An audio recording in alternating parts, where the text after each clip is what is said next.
السلام علیکم ورحمۃ اللہ وبرکاتہ۔ آج ہم فضائل اعمال کے حصہ 9 سے پڑھیں گے، جس میں حضور صلی اللہ علیہ وسلم سے محبت کرنے والے پر فخر کی دوڑ۔ ایک صحابی رضی اللہ تعالیٰ اجمعین حضور صلی اللہ علیہ وسلم کی خدمت میں حاضر ہوئے اور عرض کیا کہ یا رسول اللہ، مجھے آپ صلی اللہ علیہ وسلم سے محبت ہے۔ حضور صلی اللہ علیہ وسلم نے فرمایا، دیکھ کیا کہتا ہے۔ انہوں نے پھر یہی عرض کیا کہ مجھے آپ صلی اللہ علیہ وسلم سے محبت ہے۔ حضور صلی اللہ علیہ وسلم نے پھر یہی ارشاد فرمایا۔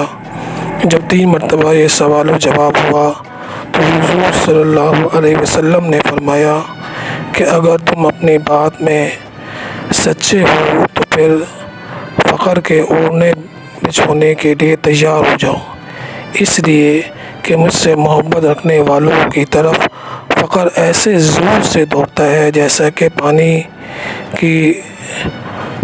کی رو ڈھلان کی طرف دوڑتی ہے۔ فائدے میں شیخ الحدیث لکھتے ہیں کہ یہی وجہ ہے کہ حضرات صحابہ کرام رضی اللہ تعالیٰ اجمعین کو اکثر فقر و فاقہ میں رہے۔ اکابر محدثین، اکابر صوفیہ اور اکابر فقہا بھی تونگری میں زیادہ نہیں رہے۔ تو میرے محترم بھائی دوستو بزرگوں، اللہ جل شانہ نے زمین و آسمان کے درمیان جتنی بھی چیزیں ہیں ان کے اندر کامیابی نہیں رکھی۔ اللہ جل شانہ نے کامیابی کا دار و مدار نہ مال میں رکھا ہے، نہ ملک میں رکھا ہے، نہ چیزوں میں رکھا ہے، نہ عہدوں میں رکھا ہے، نہ منصب پہ رکھا ہے، نہ ڈگری میں رکھا ہے، نہ اکثریت میں رکھا ہے، نہ اسلحے میں رکھا ہے، نہ حکومت میں رکھا ہے۔ کسی بھی چیز میں اللہ جل شانہ نے کامیابی نہیں رکھی۔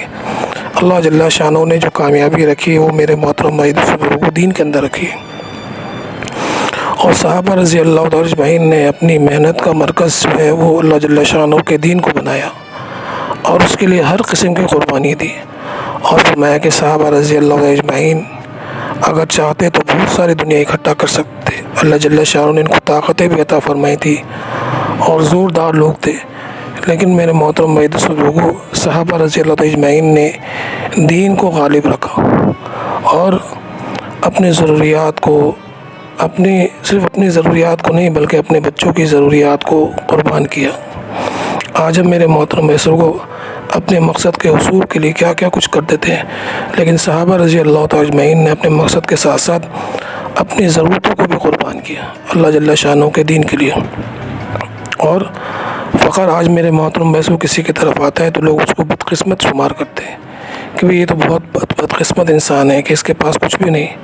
لیکن میرے محترم بھائی کو اللہ جل شانہ اور حضور صلی اللہ علیہ وسلم ارشاد فرما رہے ہیں کہ جس کو فقر و فاقہ آ گیا یہ اس بات کی علامت ہے کہ مجھے اس سے محبت ہے۔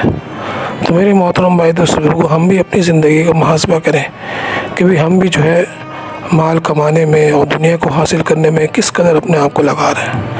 اگر ہم دین کو سامنے رکھتے ہوئے ہمارے پاس ہم محنت کر رہے ہیں اور مال ہمارے پاس آ رہا ہے اور ہم اس کو اللہ جل شانہ کے راستے میں اور اپنے عزیز و اقارب پر خرچ کر رہے ہیں تو یہ تو میرے محترم بھائیوں خیر کی بات ہے۔